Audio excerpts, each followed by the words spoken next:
Appraisals are the worst. That is the word on the street. Today, we're going to break that down, what it actually means. I think they're great. Lourdes and I've worked with a lot of veterans and still do. And we come across this as probably one of the number one issues that sellers, agents have when accepting a VA offer. And then for folks that are working with veterans on the buy side, we see the same thing where they're like, well, there's more competitive loans that are out there. And I'm like, absolutely not. That's what we do on the channel, educate the veteran community on how to empower yourself to use the VA loan and find advocates that actually help you. So Lourdes is going to join me today, and we're going to break down some of these myths, how you can overcome some of the challenges that are faced within this space. So Lourdes, I'll let you kick it off. I kicked it off. I'll let you kind of dive right into it. Yeah, David. So I get this all the time, submitting offers for our clients. They say, oh, well, what happens, if it doesn't, appraise, or what happens if there's certain repairs on that appraisal?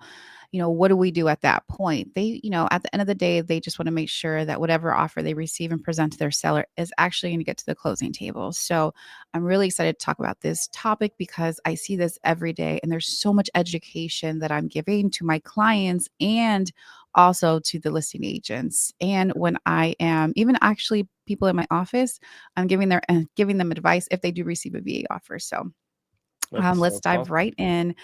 So David, I definitely wanted to talk about what does the appraiser look for in a VA home loan? Okay, so there's a couple components to this. So one, the VA has set in its handbook, the VA handbook, which I'm going to link that in the description down below, is what's called the minimum property requirements. Now, these are the requirements that appraisers are supposed to look for in order for the property to meet the VA's standard. Now, this really only applies to government loans, just so people know. So FHA and VA have this. Conventional loans don't have this aspect. And I really I don't think I've seen any repair items needed for a conventional loan to date. But from the VA side, that's what they're looking for. And when the appraiser goes out to the property, right, it's not like a full out home inspection, which we highly recommend that you still get a home inspection. Yes, it's an extra cost, but man, is it going to save you money down the line, especially if something's wrong with the property? So they come out, they do the inspection, and then they're going to say, hey, this property is good to go because it meets all the VA standards. Or what it's going to do, or what they're going to do, is they're going to say that it's subject to repairs that need to be completed in order for the VA to be good to go from the VA's and lender side. But the good part is that you can ask for waivers, and there's other things that you can do to actually get those things removed from that report that you may not have to fix. So happy to break all that down because there's a lot that goes with that. Yeah, thank you for sharing. And what do you see most often, David, as far as repairs? I'd say the most common repair item that I see is peeling paint. So that's like the most common one, which, uh, you know, for the longest time it would hold transactions back, right? But what you're allowed to do, providing that the lender can do it, and this is like subject to like safety issues, is that typically you can do what's called an escrow holdback. And I'm not an attorney in this case. That's something the title company and lender will work out. And what that means is that let's say there's peeling paint on the outside of the property, and it's going to cost $1,000 to get it repaired. Now, the appraiser notes it both on the appraisal, and also you're going to have to get a quote from a contractor, maybe one, two, or three quotes, just again, depending on the lending institution. And then but let's just say it's $1,000. The lender will typically take the 1,000, and they're going to do a 50% additional holdback, meaning that for that $1,000, you're going to have $1,500 that needs to be put in a separate account. And normally you have to do the repairs pretty much right away after you take ownership of the property. Now, if it's weather related, they may give you more time, but just note like that you are responsible for that. And what that escrow account does is that if you do not do those repairs, now you don't have to hire the company that you got the quote from. You can do the work yourself. It doesn't make a difference as long as the work is completed. I've been out there with people helping them scrape and paint out there before. I know you've done the same before, Don't put especially me if out you're there. local. I'm not a painter, but I'll do it. I know, especially if you're local, let's make it happen, right?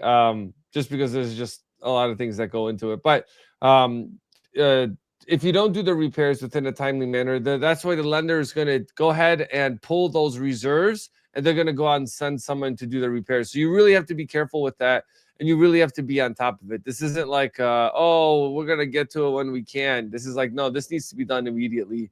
But again, weather permitting, you have to do that. So yeah, and there's really uh technically there's no cap on how much repairs can be, but again, most lenders are going to try to keep it somewhat sensible. Like if it's $20,000 worth of work, that doesn't really make sense. That means there's some real issues with the property, and most likely are going to be safety concerns, which typically you can't get exceptions on safety concerns.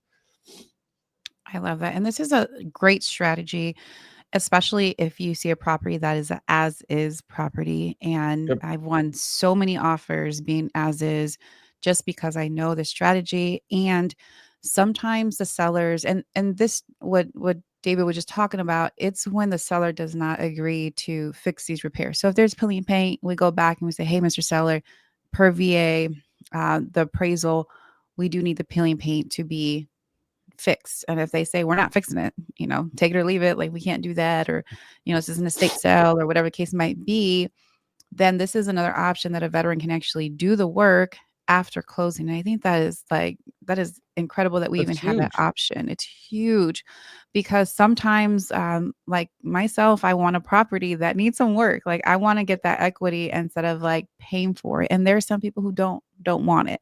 But this is just a great tool. Now, David, what happens if you see peeling paint and the house was built in like 1994?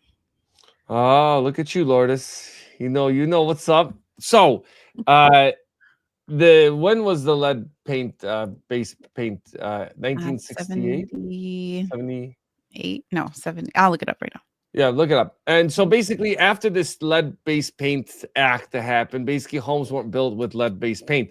So what you can do is you can ask the VA for an exception to that, right? Or just for them to remove it. With that statement said, let me kind of go back a step to kind of give you guys an overall picture of what happens. So the appraiser goes out to the property. They note it, the issues with the properties, take pictures of everything. They send the appraisal to the lender. Lender then issues what's called a notice of value, and then the client gets a copy of the appraisal. Now, when that happens, all those repair items are going to be listed in there, all the things that need to get done, right? Then the lender sends the copy to the client. The client looks at it and goes like, "Oh, okay, like I'm good with doing these repairs. I'm not good with this repair, whatever the case may be." So the lender actually could reach out to the VA and say, "You know what? The client is asking for an exception because of blank. Hey, the home was built in 1990, and we don't have an issue of lead paint. We ask that they remove this completely, or you could do a repair on it." The same thing goes if you see a dilapidated garage or a barn or a shed on the property. Typically, they're going to say, well, it's part of the appraisal. You have to make those repairs. But if there's no value to that dilapidated shed or garage or barn, you can literally ask the appraiser to remove that as a factor of the property, and they'll remove that repair completely. And I've come across so many veterans that have run into that. But yeah, so you can ask for a waiver or you could do the repairs. Did you find what date that was? 78. So 1978. Okay, so yeah, homes pretty much built after 1978. You can ask for that waiver. Lender does have to make that request in their system. And then they have to do like a follow-up email with them to get it cleared up and rush that. Typically, it's not a long process. I think a lot of people are so scared of these appraisals that it's just mind-blowing, especially with those as-is offers, right, Lourdes? For And sure. that's why you have to know, it's a team effort, right? The realtor is boots on ground with the client, right? So when you're looking at properties, you got to start identifying like, oh, what is wrong with this property that's going to be a issue for the VA? Because a home inspection really dives crazy deep, 40 pages, everything's wrong with your property, it's falling apart, right? That's typically what it looks like. But the appraiser, when they go out there, they're not looking at all those things. They're looking just at what the VA requires. And guess what? It's a human doing it. So sometimes they'll overlook things where I'm like, well, you've run into that too, Lourdes, right? Where you're Yeah. like, this home is perfect. And then they find one little thing and you're like, what just happened? Right. And then the opposite, you're like example, me is a great example. When I bought my place, I'm like, this is never going to pass the inspection. I Mm. see it hands down. This property's falling apart because we're rehabbing it, and not a single issue. I'm like, this is mind blowing. What's up with that, Lourdes? Why does it come in so different? I don't know, to be honest with you. And it's funny, I didn't know that like we can also ask for certain items to be waived. And I'll give you an example. There was a home and it was built in 1994. That's probably why I used that example. But there was peeling paint on the gas meter outside, and I'm like, this home is like, it's new, like it's brand new, like or not brand new, but it's 1994. So and we had a hold up with peeling paint. And the seller fixed this particular issue, but I'm all like, why would, I didn't know that we could do that. So just having that knowledge and being able to tell and talk to your clients and say, like, hey, this may come up. Like as an agent, we're walking through the properties. Like you said, David, we're boots on ground. We're walking through the property. Hey, we see peeling paint. This may come up. And if it's a as is deal, I'm already preparing and having that conversation with the buyers. Do you have the money to put aside at closing and the money to fix the problem? Because the sellers are not going to fix this. And usually I talk to the agents and I say, hey, if they're really tight on money and they don't have the funds, my clients, they don't have the funds, I do ask the agent, is this something that the seller is willing to fix? Because my client doesn't have, the funds to fix these things, and it Right. can be done. So if they were to get a credit or what have you, like it can be done, but they just don't have the funds. So that is an important conversation to also walk through, with our buyers, to let them know, and also with the sellers, that this is also an option to do after. So just having those conversations, I think, is very important. Yeah, for sure. Yeah, and especially if you don't do that homework up front, it just causes a lot of issues with that. Like if you're not like you said, Lourdes, if people are not identifying that, Yeah. then it just becomes an issue. And one big thing that I want to mention is that not all lending institutions can do these escrow holdbacks. So you Yep. you really have to kind of go into it with like a larger concept of what is happening, because some people are just focused on one thing. They're like, I want to know the exact interest rate and that's it. Like that's the only thing I care about. They don't care about how much it costs to get a buy down. They don't understand that the lender doesn't always have the most flexibility to be able to do escrow holdbacks, or um, they can use just as simple as using Loan Prospector. Fannie Mae or Freddie Mac. People don't even realize, like, you can get denied on Freddie Mac, which or Fannie Mae, which most lending institutions use, but you can get Right. approved on Freddie Mac. It's mind blowing. We've helped so many people that have come to us that got denied, and we're like, wow, we just switched the system and it's approved, like just like that. And all of a sudden, all those issues get avoided. So this is the same thing. Like when you're talking with realtors and you're shopping around, especially today, because you have to sign those contracts, make sure that you're asking like validating questions about, have they worked with VA loans, what their experience is. And again, just because someone has done a lot of VA loans doesn't mean they're good at it, right? They might just be a lead magnet or a company that specializes it. So just kind of keep that in mind on that.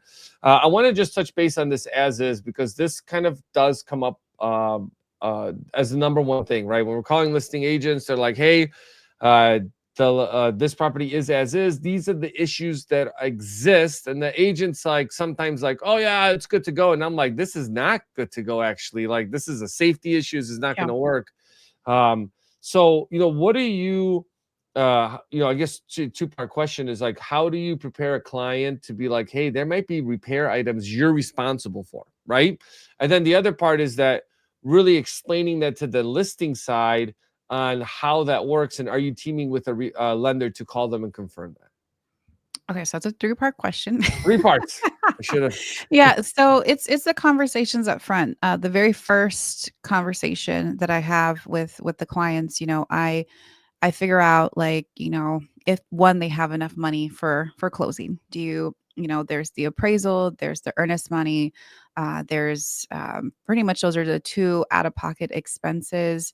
I'm sorry, in inspection. So those are the three: And earnest appraisal. money, appraisal, inspection are the three out-of-pocket costs that you have. Do you have enough for that? First of all, if they, they want to stay within a certain budget, because that's the next question I ask: what is your budget? So they say, okay, you want to stay in this budget. We start to look at the areas, and then I start to see the homes in that area. If I do see a lot of properties going for as is, they're not, not updated, they may have some issues that may not pass the VA home loan, I do ask if they have savings for these particular repairs, because a lot of what they're looking for is in the as is range. And it's very important for us to set that tone at the very beginning before we even go out. Either we need to look at a different area if they don't have the funds, or if they have the funds, this is what they're looking for. Let's go right ahead. So it's that initial conversation that I have with the clients, and for you to have a good understanding. We talk about this in a lot of our other videos. Like, the budget is one of probably the biggest things that I harp on, just because I was house poor, because I was focused on my pre-approval, what I was pre-approved for, and not what I can actually spend. And then on top of that, it's going to cost you some money when you get in to make it the way that you want to make it. Is this going to be the right option for you? So that's the conversation that I have with the client. And as we're walking through the properties, the next step. When we're walking through the properties, I'm pointing these things out. Hey, this has peeling paint. Hey, this has this. They see an outdated kitchen. Do I need to fix my outdated kitchen for the VA? No, absolutely not. It just has to be functioning. It just has to be habitable. You just have to be able to use it. So there's those things that we do when we're walking the property, and I talk with my clients. The next thing, when I'm submitting the offer and say my clients do have some money set aside, I do talk with the agents, and I say, hey, and I educate the agents. This is what we can do. This is the power of the VA home loan. And for example, I'm under contract right now with a condo. It needs a total updating, but there's nothing that's wrong with it. It just needs complete updating, and it's being sold as is. So the listing agent is terrified. It's a condo. One, it needs to be, it has to get the approval or the waiver. It's actually denied, so we just have to get a waiver. So that's one thing.